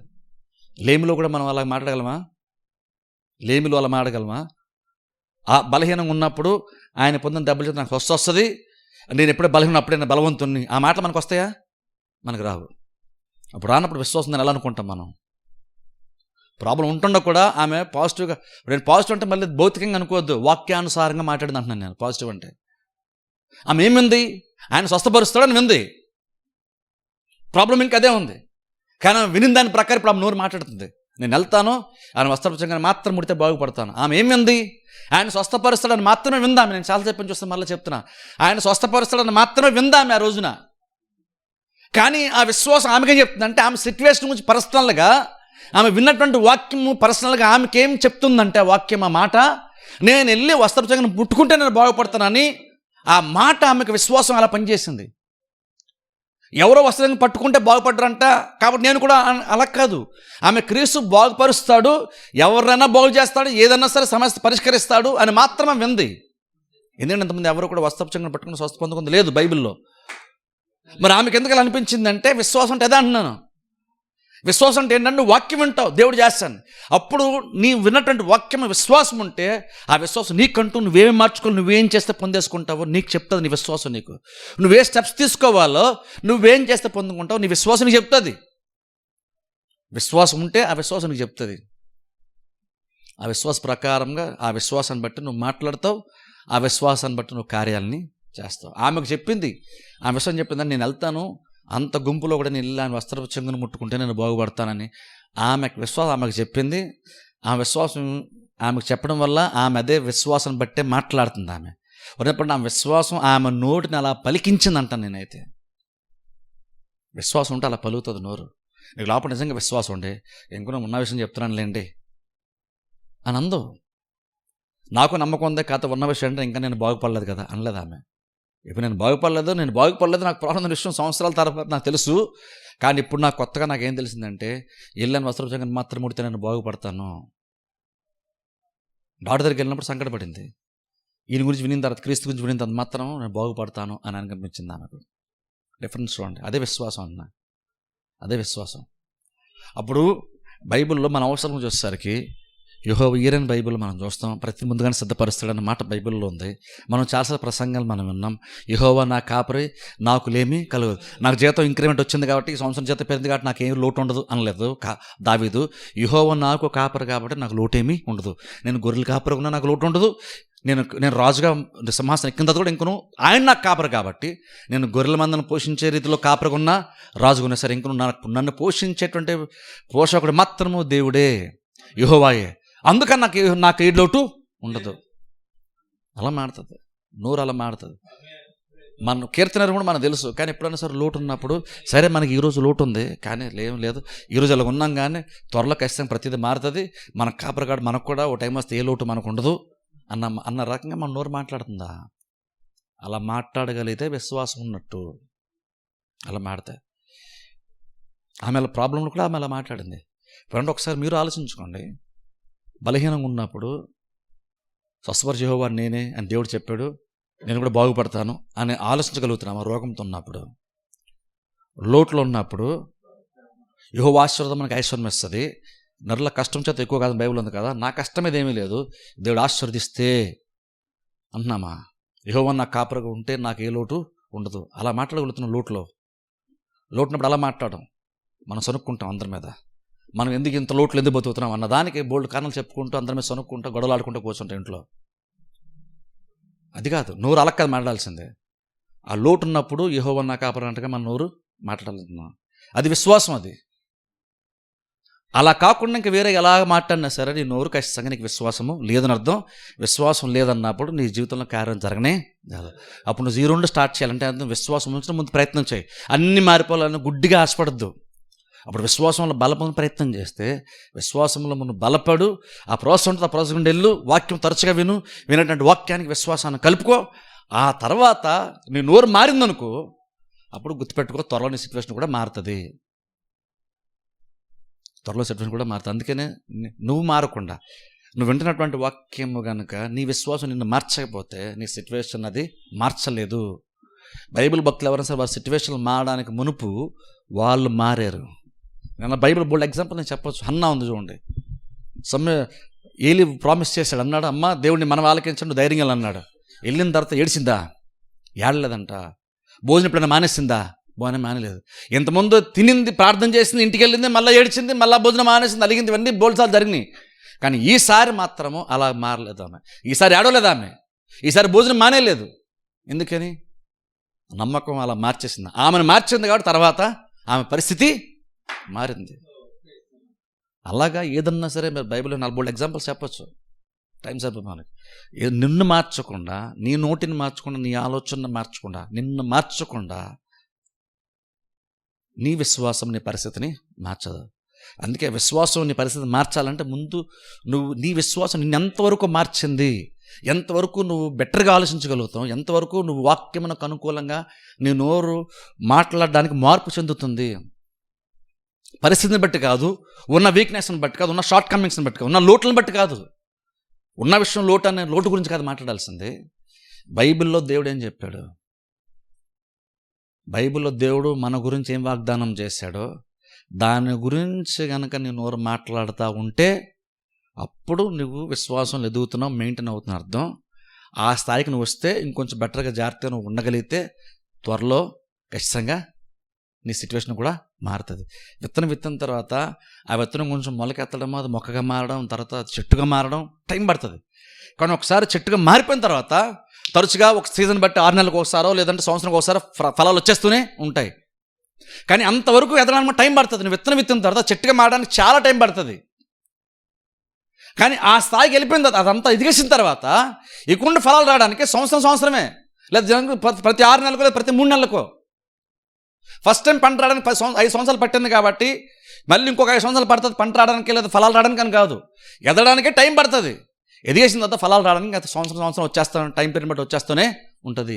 అలాగే విశ్వాసం ఎదగడమే కష్టం, అదే టైం టేకింగ్. కానీ ఆ స్థాయికి వచ్చేస్తే ఫలాలు రావడం చాలా చాలా ఈజీ. అందుకని తరచుగా ఆ స్థాయిలో విశ్వాసం మెయింటైన్ అవ్వడం ఇంపార్టెంట్ అంటున్నాను. నువ్వు ఏ స్థాయిలో ఉన్నానంటే నీ విశ్వాసం కాస్త అది చెట్టులాగా మారేంత వరకు నువ్వు కష్టపడి అంటున్నాను. అది ఆ ఎదుగుదల అంత ఈజీగా రాదు. అది వచ్చేస్తే పంట నీకు ఈజీగా వచ్చేస్తుంది, నీకు కాయలు ఈజీగా వచ్చేస్తాయి, ఫలాలు ఈజీగా వచ్చేస్తాయి. కానీ అది చెట్టుగా ఎదగాలి కదా, దాని టైం ఎక్కువ పడుతుంది కదా. అందుకని తరచుగా చర్చకు రావాలంటున్నాను. అందుకే తరచుగా వాక్యము వినాలి, దాని టైం పడుతుంది. అది ఎదిగేస్తే అప్పుడు నువ్వు ఆ పండ్లు కోసుకొని తినడం అనుభవించడం అది ఫాస్ట్గా జరిగిపోతుంది. కానీ ఎదటం ఉంది చూస్తారా, ఎదిగేటువంటి ప్రాసెస్ టైం ఎక్కువ పడుతుంది అన్నాం. అందుకని ప్రాబ్లమ్స్ వచ్చినప్పుడు గబగప్పుడు చర్చకు రావడం కాదు, అన్నీ బాగున్నప్పుడు కూడా ఏమో ఏ టైం ఎలా ఉంటుందో మనకు తెలియదు కాబట్టి నేను విశ్వాసం, ఎందుకంటే దేవుడు నాకు ఇన్ని వాగ్దానాలు చేశాడు. ఇన్ని వాగ్దానం చేసి నేను ఇంకా అంతకంతకు నేను బెటర్గా మారగలను. దేవుడే వాగ్దానాలు ఇన్ని చేసినప్పుడు నేను అల్పంగా ఎందుకు బతకాలి అని ఆలోచించాలి. నా విశ్వాసంతో నా పరిస్థితులు మార్చుకుంటానని ఆలోచించాలి. ఆ పట్టుదల, ఆ శక్తి మనకు ఉండాలి. అలా ఉండే విశ్వాసం ఎదగడానికి మన ప్రయత్నము చేయాలి. అందుకే తరచుగా వాక్యం వినడమే కాదు, వినిన దాన్ని నమ్మడం గురించి కూడా ఆలోచించండి. నమ్ముతున్నామో లేదో కూడా ఆలోచించుకోండి. అది ఇంపార్టెంట్. అది నీ జీవితాన్ని మార్చు. ప్రసంగాలు నీ జీవితాన్ని మార్చు. వినిన తర్వాత విన్నటువంటి దాన్ని నువ్వు నమ్మితే, క్రీస్తు గురించి ఆమె వింది, నమ్మేసింది. ఎలా తెలుస్తుందో నమ్మేసిందని? ఆమె నోరు చెప్పేస్తుంది కదా. క్రీస్తు యొక్క లక్షణాలు బట్టి, క్రీస్తు యొక్క కార్యాలను బట్టి ఆమె నోరు మాట్లాడుతుంది. ఇప్పుడు ఎగ్జాక్ట్ అనుకూలంగా చెప్తుంది ఆమె నోరు. దాన్ని బట్టి మనకు అర్థమైపోతుంది ఆమెలో విశ్వాసము ఉంది, అందుకని కార్యము జరిగింది. ఆమె అలా మారింది అంటాను. అందుకే అంటున్నాను చూడండి, వాక్యం తర్వాత ఆ వాక్యం మనల్ని మారుస్తుందా లేదా ఆలోచించుకోండి. ఆ వాక్యం నేను మార్చకపోతే అర్థం ఏంటంటే, ప్రాబ్లం ఏంటంటే నీకు విశ్వాసము లేదని అర్థం. వాక్యం నేను మార్చేస్తూ ఉంటే నీకు విశ్వాసం ఉంటుందని అర్థం. నువ్వు ఎదుగుతూ ఉన్నావు.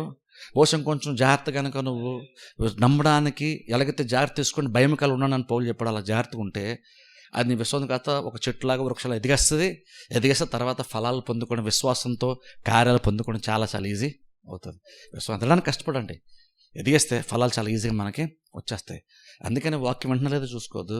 విన్నటువంటి వాక్యానికి విశ్వాసం కలుపుతున్నామో లేదో, విశ్వాసంగా ఉన్నామో లేదో, నమ్ముతున్నామో లేదో, విన్నటువంటి ప్రసంగాన్ని నమ్మగలుగుతున్నామో లేదో. ఒకవేళ నమ్ముతున్నాను అనుకుంటున్నప్పుడు అని విన్నటువంటి ప్రసంగం నా నోటిని ఎంత మార్చింది, నా ఆలోచన ఎంత మార్చింది, నా ప్రయారిటీస్ని ఎంత మార్చింది, అది ఆలోచించుకోండి. దాన్ని బట్టి నీకు విశ్వాసం తెలిసిపోద్ది. విశ్వాసం ఎదిగేస్తే మాత్రం తప్పకుండా కార్యము జరిగిపోద్ది. ప్రార్థన చేసి అందరూ తల వంచుకొని మూసుకోండి.